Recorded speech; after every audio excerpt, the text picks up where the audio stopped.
sesuatu yang sebenarnya prank buat mereka gitu. Karena datonya nggak bisa berbuat apa-apa, akhirnya ngebuat cerita-cerita yang sifatnya khurafat tadi. Boleh jadi kan seperti itu gitu. Ini asumsi saya gitu. Saya nggak ada rujukannya.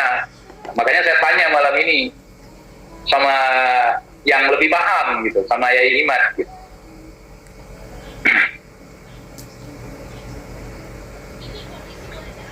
Silahkan Yai.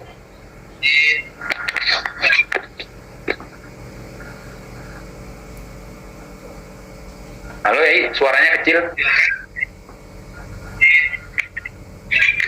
Baik. Ini suaranya agak terkendala di sini. Nggak apa-apa, yang penting jelas. Tapi suara Yai jelas. Nah. Ya.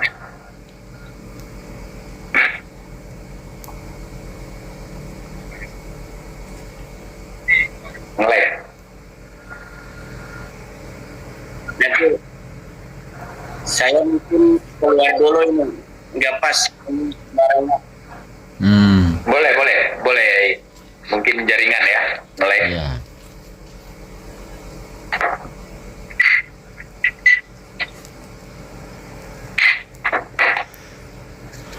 Ala kulli hal, mungkin Gus Aziz bisa menjelaskan sedikit terkait prank datuk tadi. Bukan pring petuk ya. Prank datuk. Dulu saya udah ngelawan pring petuk, sekarang ngelawan prank datuk. Hampir bersama memang.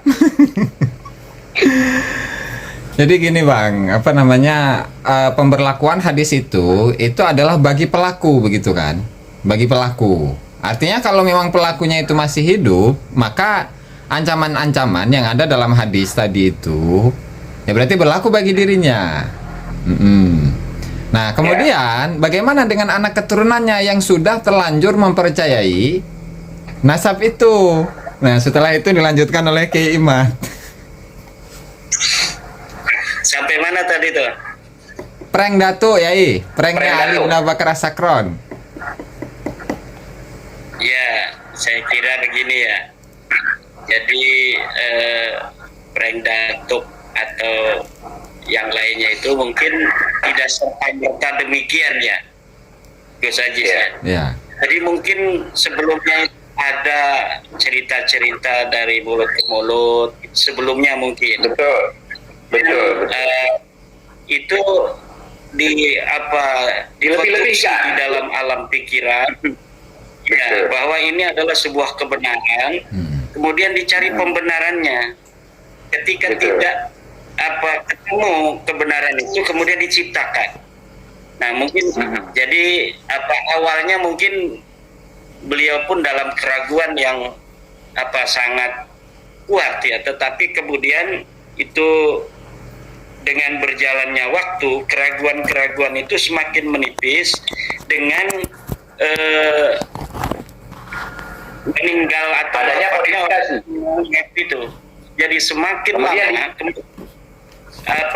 nasab ini semakin diyakini, apalagi dalam setiap masa yang membuat sebuah cerita-cerita yang luar biasa tentang leluhur mereka di masa lalu.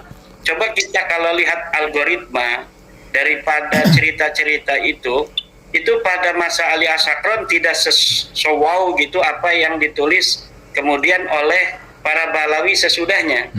Jadi semakin lama kemudian semakin konstruksi rekayasa atau manipulasi data itu semakin kokoh di antara mereka saja. Jadi transmisi di dalam kitab-kitab mereka itu semakin bertambah tahun bertambah kuat sehingga diyakini penuh dengan kemutlakan oleh mereka sendiri. Sementara kalau kita misalnya melihat sekitar mereka dari ulama-ulama yang kemudian mencatat tentang bagaimana sejarah keturunan Nabi yang ada di Yaman di masa As-Suluk saja itu nama Al-Faqih Muqaddam nggak ada. 732 As-Suluk, sementara Muqaddam 653 Hijriah hanya beberapa puluh tahun, tapi Al-Janadi tidak bisa untuk mereportase seseorang yang katanya mujtahid mutlak di abad sebelumnya hanya beberapa puluh tahun saja. Kayak Syekh Hasyim Asy'ari itu ada di 1945, kemudian hari ini itu manuskrip kitabnya ada, kemudian perjuangannya masih ada. Kapan beliau itu bertemu dengan Syekh Khalil Bangkalan ketika mendirikan Nahdlatul Ulama terverifikasi. Siapa-siapa saja yang mendirikan Nahdlatul Ulama terverifikasi. Tetapi ini seorang Al-Janadi yang wafat 732 Hijriah yang menulis sejarah tentang Yaman sama sekali tidak bisa menemukan sosok yang maha besar yang bernama Faqih Muqaddam yang ada di Tarim.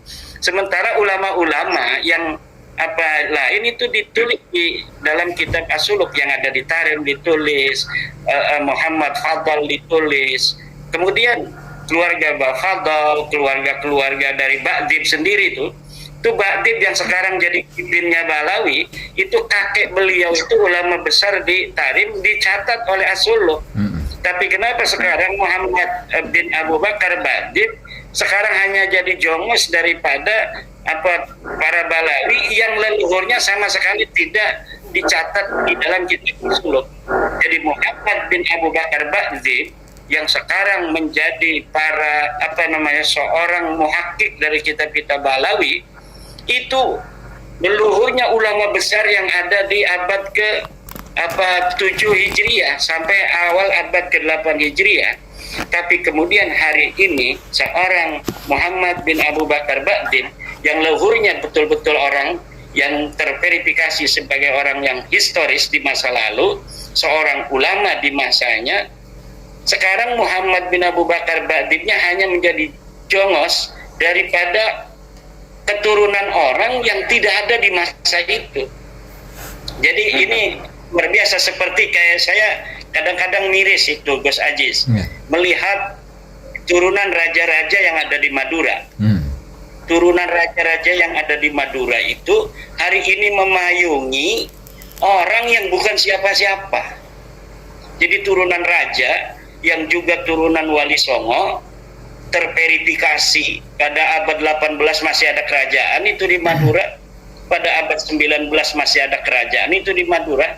Hari ini keturunannya megang-megang payung untuk orang yang bukan siapa-siapa, bangsawan bukan, turunan nabi bukan, turunan raja bukan, pejuang kemerdekaan bukan, tidak ada sama sekali jasa mereka. Sebenarnya ini yang terjadi yang membuat kita miris. Nah, seorang turun raja besar Teuku Iqbal Johar sekarang berani untuk berjuang. Dan sementara masih banyak. Nanti ini giliran saya ngomong, jangan. Wajah saya kata Sayyid Habib Qori nggak sesuai. Nah ini akhlak daripada bangsa Nusantara.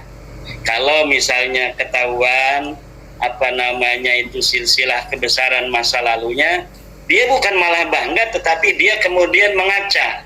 Lah, memang misalnya saya ada riwayat dari orang besar itu, tapi siapa saya hari ini? Itu yang terjadi dengan seluruh para keturunan Wali Songo. Tetapi saya kira keturunan Wali Songo dan keturunan para bangsawan-bangsawan Aceh, Samudra Pasai, Cempa, bangsawan dari Kalimantan, dari Sulawesi, raja-raja besar di Maluku, raja-raja besar di Papua, di Nusa Tenggara Barat, hari ini harus mulai melihat dirinya adalah sebagai sebuah warisan dari orang-orang besar masa lalu yang harus menjaga kebesaran itu. Minimal jangan rendahkan dirimu kepada bangsa yang bukan siapa-siapa. Bangsa yang dalam agama mereka bukan siapa-siapa, tidak terverifikasi mereka itu mempunyai karya besar dalam agama. Karya standar ada, tapi karya besar tidak ada. Kemudian dari mereka jasa-jasa besar, misalnya di Hadramaut tidak ada. Jasa besar di di Indonesia pada masa kemerdekaan teu aya. Nah, lalu berdasar apa kita harus menghormati mereka? Husnudon tentang apa? Husnudon tentang apa? Husnudon tentang cerita-cerita. Ini semakin apa namanya bangsa Indonesia nanti ke depan semakin cerdas, ya ini nanti akan semakin malu. Oleh karena itu mulai sekarang sajalah kita ini kemudian muhasabah Bang TJ, bahwa memang setiap orang punya sejarah masa lalu dari leluhur-leluhur mereka. Ada yang mendapat nikmat leluhur mereka menjadi orang-orang yang diciptakan Tuhan pada masa itu, kemudian berkarya besar.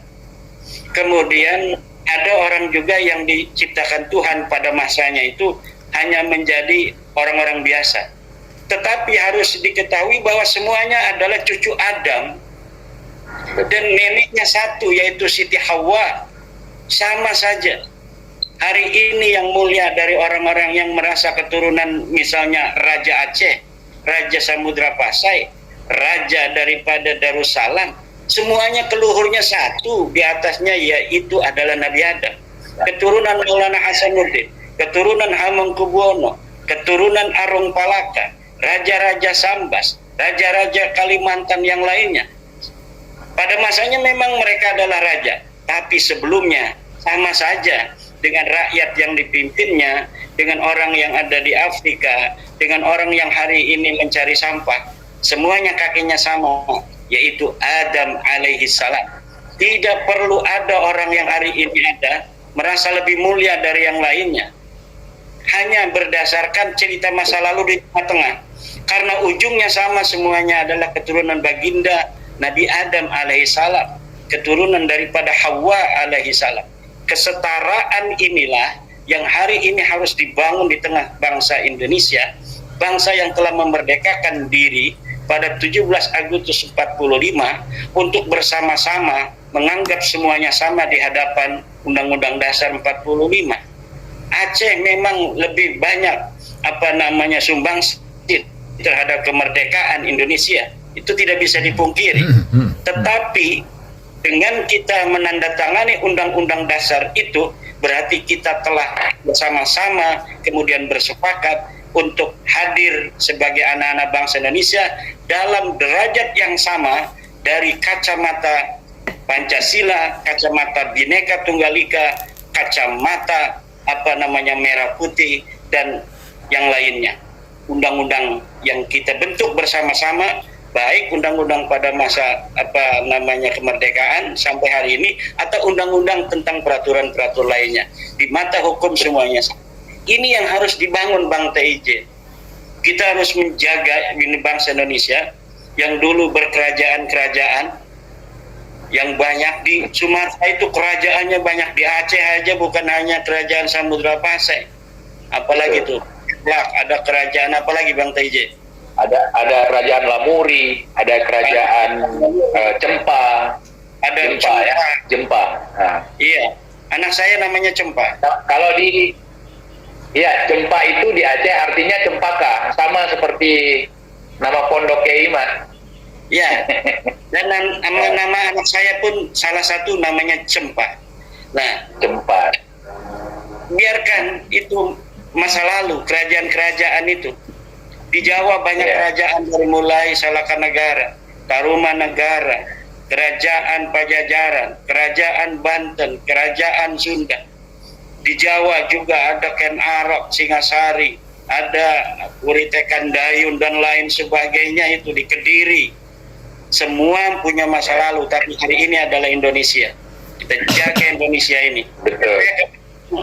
Masa lalu itu meneteskan air mata sedih gitu. Kadang melihat saudara, misalnya saudara-saudara saya di Aceh ya, karena ini lagi ngomong sama orang Aceh, saya bicara tentang misalnya tentang Aceh, bagaimana perjuangan mereka masa lalu, kemudian ada sedikit luka hati ingin memisahkan diri dari bangsa Indonesia. Lalu kalau memisahkan diri dengan bangsa Indonesia, orang Banten yang saudaranya bagaimana kan? Nanti beda, mau ketemu dengan Bang TIJ aja harus pakai paspor. Paspor. Nah, ini kan udah kita jaga bareng-bareng sekarang ini, kita bersama-sama membangun sebuah konstruksi kenegaraan yang adil untuk semua, terutama untuk hari ini saudara-saudara kita yang dari luar bangsa Indonesia, Artinya yang luar dari bangsa Indonesia itu adalah orang-orang yang memang baru datang dari luar negeri, yang kemudian hari ini masih bisa dilihat ciri-cirinya bahwa mereka memang bukan daripada bangsa Indonesia masa lalu. Dari namanya masih ada nama-nama masa lalu, misalnya Van Houten dan lain sebagainya, bin Syihab, yang nama-nama itu kemudian mencirikan bahwa mereka memang bukan bangsa Indonesia. Ayo kita sakuyunan menjaga negara, bangsa. Kalau memang kita merasa sekarang sebagai bangsa Indonesia, lupakan masa lalu. Sekarang kita bangsa Indonesia. Udah namanya Iqbal, Ajis, Imad. Walaupun nama Arab, tapi itu merasa semua adalah nama-nama bangsa Indonesia. Nama Sutrisno, Joko, Widodo, Prabowo, Sumitro. Nah, ini nama-nama yang ada di Indonesia. Caniago, kemudian si Tompul, si Butar-Butar, si Nagabonar, dan lain sebagainya. Optifa, itu nama Topi. Iya.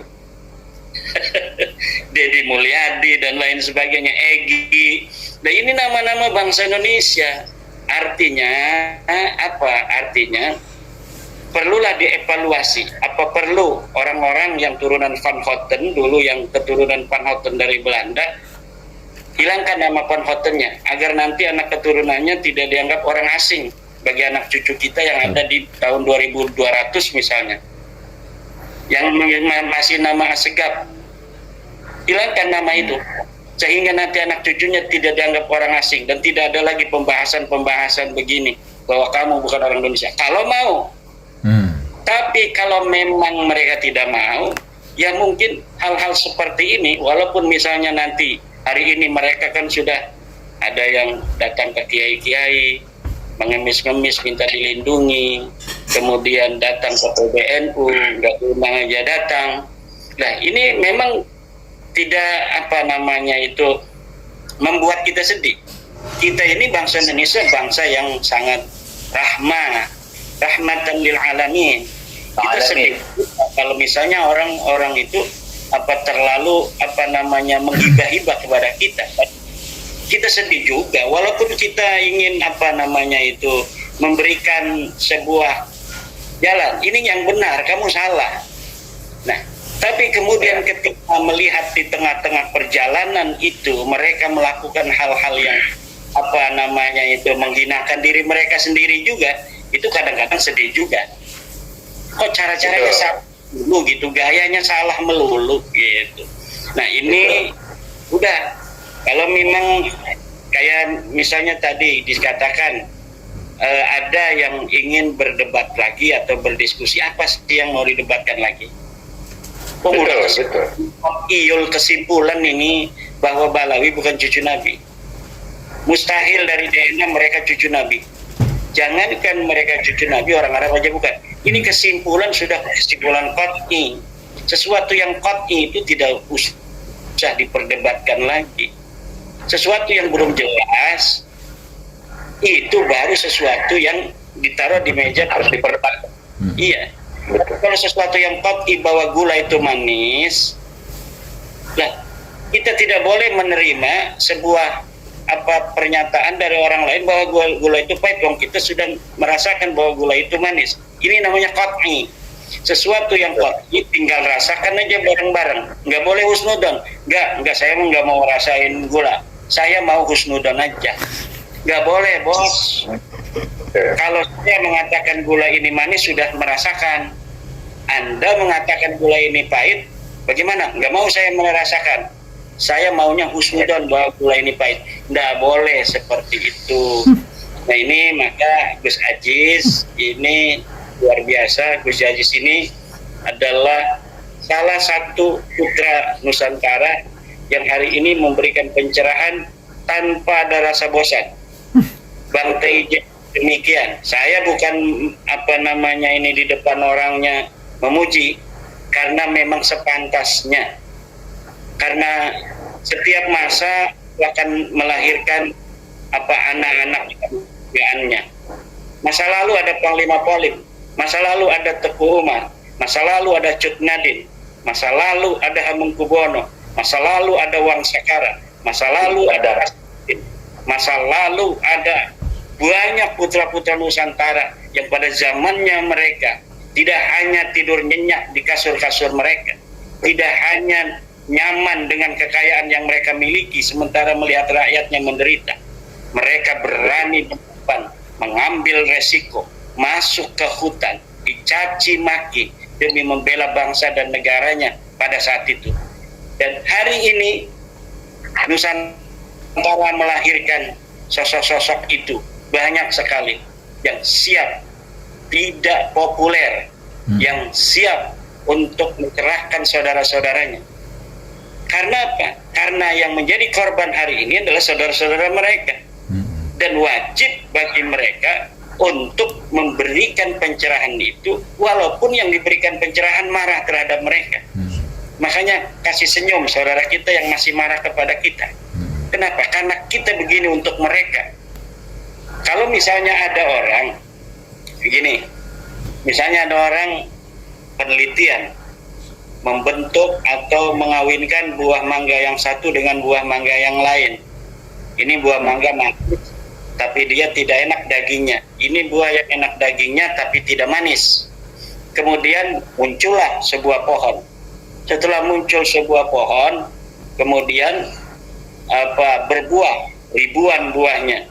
Bagaimana cara kita untuk mengetahui hasil perkawinan buah ini berhasil ataukah tidak, buahnya manis atau tidak? Ketika buahnya sudah kelihatan matang, kita icipi, kita jajal, manis ataukah tidak. Gak boleh kita sudah bersusah payah, jangan sampai kita terluka. Kita jangan mencicipi buah ini, kita bikin iklan aja di televisi bahwa buah ini manis, enak dan gurih, lalu kita jual ke seluruh pelosok negeri. Kemudian nanti orang-orang marah kalau ketahuan ini nggak manis. Itu biarin aja. Bagaimana Husnudon aja. Husnudon. Kalau asam husnudon. Nah, lalu mesenlah misalnya Gus Aziz Jazuli ini dari gunung di Anyer sana, mesen 5 kilo, pasti jajal pahit ini, tidak sesuai iklan yang ada di televisi. Nggak boleh komplain. Katanya manis, tapi ternyata pas di jajal ini pahit. Apa yang harus dilakukan oleh Gus Aziz Jazuli ketika dia melihat tetangganya mesen buah yang sama? Melarang. Katanya Gus Aziz Jazuli ulama juga, seorang ulama membeli buah itu, saya juga beli. Apakah ketika ditanya Gus Aziz Jazuli, Gus, apakah buah itu manis, apakah kecut? Apa yang harus dijawab oleh Gus Aziz Jazuli? Pahit atau manis? Pahit. Kalau saya ya husnudon ya. Berarti Gus Aziz Jazuli berbohong. Atau dia tidak bertanya, tetangganya tidak bertanya, tapi Gus Aziz Jazuli tahu tetangganya mau beli. Apa yang harus dilakukan oleh Gus Aziz Jazuli? Yang harus dilakukan oleh Gus Aziz adalah memberitahu pada dia, jangan beli buah itu karena buah itu pahit, tidak sama dengan iklannya. Nah, ini saya yakin, saya itu melihat orang-orang Gus Aziz sebagai alumni Yaman, Bang TJ sebagai alumni Petamburan. Betul. Saya juga teman banyak habaib dan lain sebagainya dulu. Rumah saya itu tempat persinggahan para habaib, Bang TJ. Ada yang mau ke Palembang mampir dulu, ada yang mau ke Pandeglang mampir dulu. Biasa-biasa aja. Teman-teman saya itu memang sejak Bab Nasam ini nggak ada yang datang lagi kecuali satu orang, dan sekarang sudah orangnya meninggal dunia. Ya, biasa-biasa aja walaupun udah tahu Bab Nasam itu. Nah, ini yang hari ini tidak boleh ada misalnya seseorang yang mengatakan bahwa orang-orang itu karena kebencian. Kebencian seperti apa? Apakah orang yang mengatakan buah pahit itu pahit adalah karena kebencian? Bukan, itu karena kasih sayang dan cinta agar tidak banyak orang tertipu seperti saya yang telah beli buah 5 kilo yang katanya manis ternyata pahit. Nah, itu mungkin Bang TJ. Mohon maaf. Betul. Iya.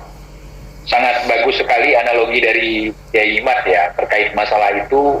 Saya sering juga mengatakan kepada teman-teman bahwa kita beragama itu modalnya bukan husnudon, tetapi harus ada dalil. Ketika dia mengatakan sesuatu itu harus bisa dibuktikan melalui dalil.